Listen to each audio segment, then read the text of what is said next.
मखसूस नशिस्तें ना मिलने से पार्लियामेंट नामुकम्मल नहीं, मौजूदा पार्लियामेंट मुकम्मल है। पीपल्स पार्टी के रहनुमा कमर जमान कारा की बोल के प्रोग्राम तब्दीली में डॉक्टर दानिश से बातचीत। कहा, इत्तफाक राय से हुकूमत बनाना चाहते थे लेकिन बानी PTI ने बात नहीं मानी। हम इस हुकूमत को हर हाल में सपोर्ट करेंगे। सरबराह ज़िया अली के जाजुलक ने कहा कि नवाज शरीफ को सियासत से रिटायरमेंट ले लेनी चाहिए। उन्हें वापसी पर वैसा रिस्पॉन्स नहीं मिला जैसा वो चाहते थे। का कुछ हिस्सा वो अभी पेंडिंग है।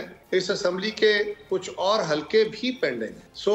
सिर्फ चंद खवातीन की सीटों की बुनियाद पे इसको नामुकम्मल नहीं कहा जा सकता। इस असेंबली को मैं मुकम्मल असेंबली समझता हूँ। हमने तो इस नुक्ता नजर से कोशिश की थी कि इस मुल्क के अंदर एक इत्तेफाक राय की हुकूमत बन जाए। खान साहब ने उसको मुस्तरद कर दिया। हम आईनी ओहदे लेके उनको सपोर्ट करेंगे और उनसे मशावरत करेंगे। जहां वो हमसे रहनुमाई लेना चाहेंगे हम उनको अपनी सपोर्ट भी फराहम करेंगे।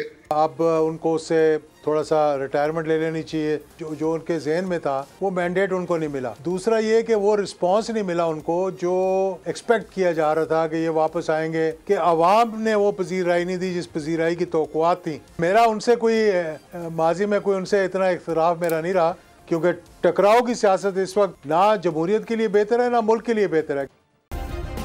सब्सक्राइब करें और बेल दबाएं ताकि कोई खबर रह न जाए।